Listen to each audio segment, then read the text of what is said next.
بسم الله الرحمن الرحيم. عن كعب بن أجرة رضي الله عنه قال قال رسول الله صلى الله عليه وسلم: إذا تودى أحدكم فأحسن وضوءه ثم خرج عامدا إلى المسجد فلا يشبكن بين أصابعه فإنه في الصلاة. رواه أحمد والترمذي وأبو داود والنسائي والدارمي. Remember Ka'b ibn Ushrat rajul said Nabi Kareem says that when one of you make wuzu, then and he makes proper wuzu, then he comes out intending to the masjid, then he shouldn't make tashbik between his fingers because he is in salah. By Ahmad, Tirmizi, Abu Dawud, Nasai, Darami. Tashbik means to intertwine the fingers, putting the one set of fingers into the other. Right.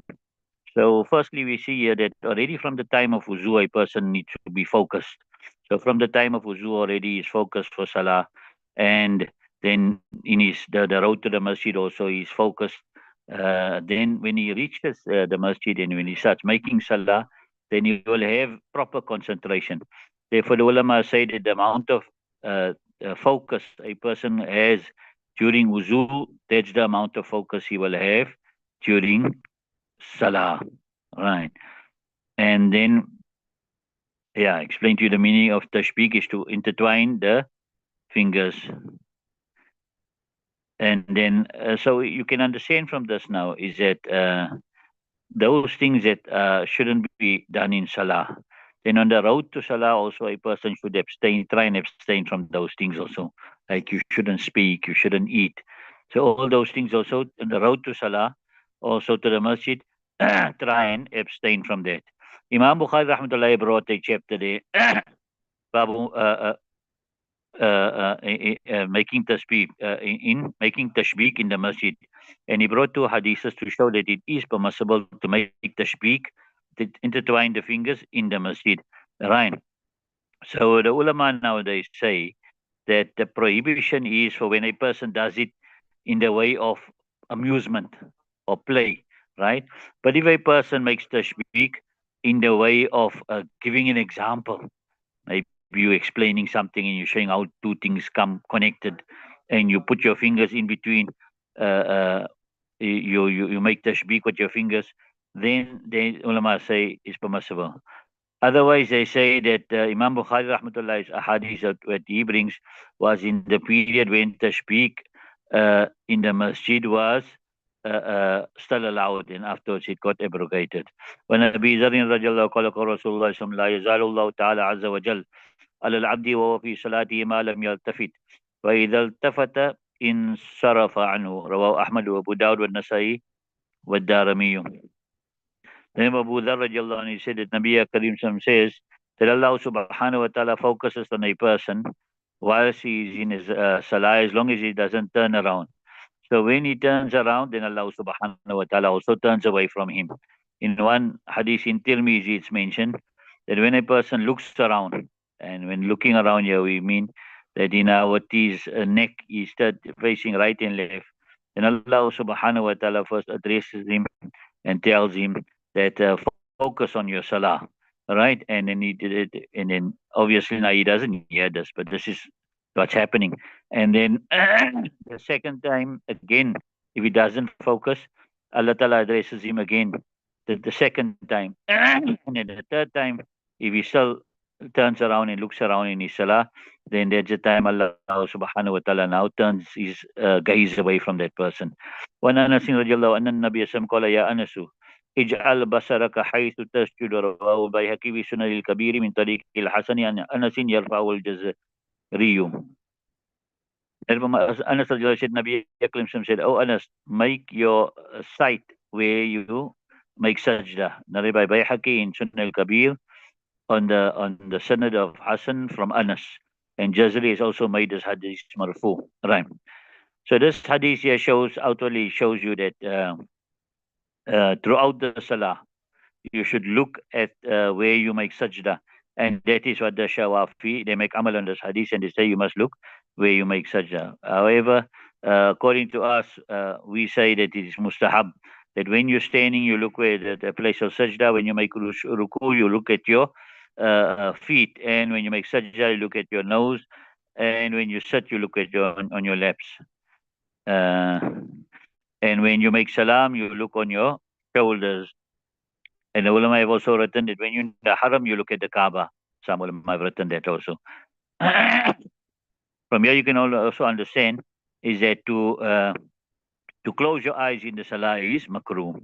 وأنه قال لي رسول الله صلى الله عليه وسلم يا بني إياك والالتفات في الصلاة فإن الالتفات في الصلاة هلكة فإن كان لابد ففي التطوع لا في الفريضة رواه الترمذي. Narrated from Anas radiallahu anhu said, Nabi Akram said, "Oh my son, uh, stay away from turning around in salah because in this turning around and looking around salah is a distraction. So if it is necessary to do so, then you do it so in the nafil salah, but not in the faraz." Right. So we know that nafil also you should have full focus, right? And the nafil, in fact, is the that which completes your farais. So just as you've got focus in your farais, you should have focus in the nawafil also. But nevertheless, here he does explain this here that that the harm of looking around in the forest is greater than the harm of looking around during the nafil salah. When Ibn Abbas radiallahu anhu qala Rasulullah kana yalhadu fi salati yaminan wa shimalan. After what you got after that? Wala yalwi unukahu khalfa dhahrihi. Right. Rawahu al-Tirmidhi wa an-Nasa'i. Now Ibn Abbas radiallahu anhu said Nabi Akram says, Nabi Akram used to observe in his salah right and left, and he never used to turn his neck behind him. Narrated to Tirmidhi and Nasa'i. All right. So this hadith here shows you that to turn your neck and look around, right, turning right, left, looking right, left, that is makruh. But if you were the corner of your eyes now and then, you look uh, uh, you look right and left, then it is not makruh. But nevertheless, ulama still say that to look around like this also khilaf awla. In other words, it's not the best thing to do. وعن عدي بن ثابت رضي الله عن النبي عن جده رفعه قال الأتاس والنعاس والتثاؤب في الصلاة والحيز والقيء والرعاف من الشيطان رواه الترمذي. Narrated from Adi ibn Sabit from his father, from his grandfather, and he makes this hadith marfu. And he says that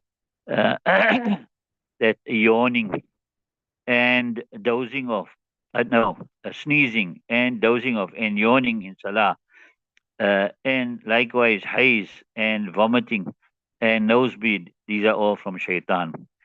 What does this mean here? That when these things happen during salah, then then shaitan becomes happy because these things have an effect on the salah, right? So when we speak of sneezing here, the one meaning is that it's a lot of sneezes, right? Why? Because there's a hadith that says that Allah Ta'ala loves sneezing, right? So what it means is that that person who has an average amount of sneezing, and the average amount they say is less than 3, right? Uh, the other way of making tadbiq, because now you got this hadith here, which is Allah Ta'ala loves sneezing. The other way of making tadbiq and reconciling between these two hadiths here is to say that during namaz, the sneezing that takes place there is makruh, and out of namaz, that's the one that Allah subhanahu wa ta'ala loves, right? And what it means, makruh, is that it is something that that stops you now. Shaitan becomes happy. Why shaitan becomes happy? Because when you sneeze, then you can't make kirat. And also your focus, you understand? Your focus, also you lose focus. And likewise, when you are yawning and when you are drowsing off, then this also is a sign of your laziness, right? Your laziness, your unhealthiness, and therefore you're not going to do the ibadat properly with focus. Right. Then the other 3 things, haze and vomiting and nosebleed, these things here, these things break the salah, right? So, so the first 3 things is mentioned there, right? And they write there fistalati, showing that these 3 things here, they don't break the salah, right? And then the next 3 things there, they mention it just like that. It shows that these 3 things here, they break the salah. So vomiting and nosebleed and Hayes, right. والمطرف ابن عبد الله ابن شخير عن أبي قال أتيت النبي صلى الله عليه وسلم وهو يصلي آه، ولجوفه أزير كأزير المرجل يعني يبكي. وفي رواية قال رأيت النبي صلى الله عليه وسلم يصلي وفي صدري أزير كأزير الروحة من البكاء. رواه أحمد وروى النسائي الرواية الأولى وأبو داود الثانية. From Mutarif bin Abdullah bin Shakir, from his father, he said, came to Nabi Akram while she was reciting Salah, and from his stomach was the sound of boiling, like the boiling of the pot, meaning he was crying, and so in other words, he was crying in his Salah. And one riwayat, he said, I saw Nabi Akram reciting Salah, and from his chest was the sound of boiling, like the boiling of the mill. Yeah, like the boiling of the mill from crying, right? Uh, so you can say like the sound of the mill from crying, like the sound of the mill from crying, right?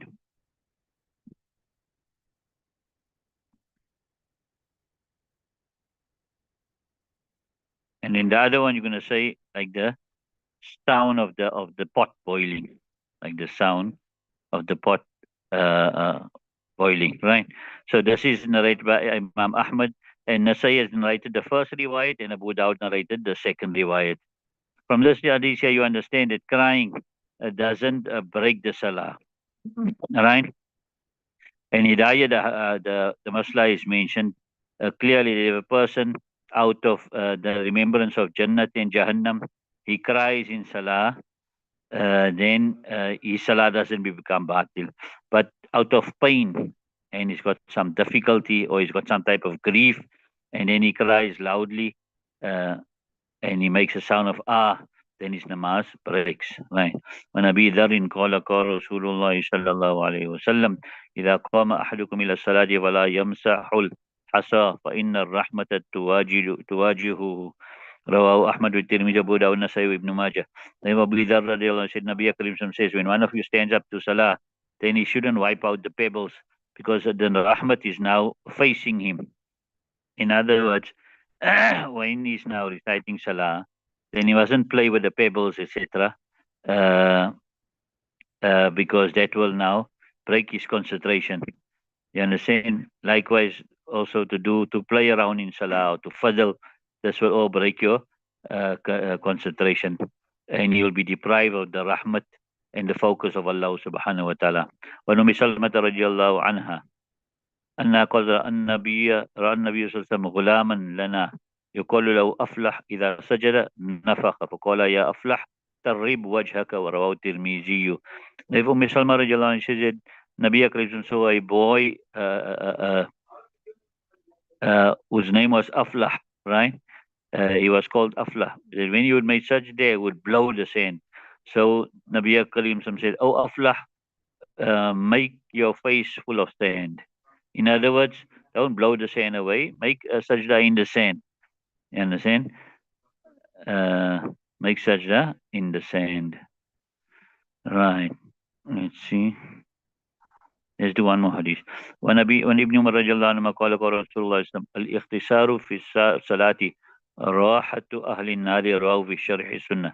Ibn Umar رضي الله عنه said, Nabi Akram says that standing with your hands on your hip in salah is the rest of the people of Jahannam. Narrators in Sharh Sunnah. So we explained before that that's how the people of Jahannam, those on the Qiyamah, when they will be suffering in the heat, and then to take a rest, they will stand with their hands on their hips, and that's how they will take a rest. They will tell me.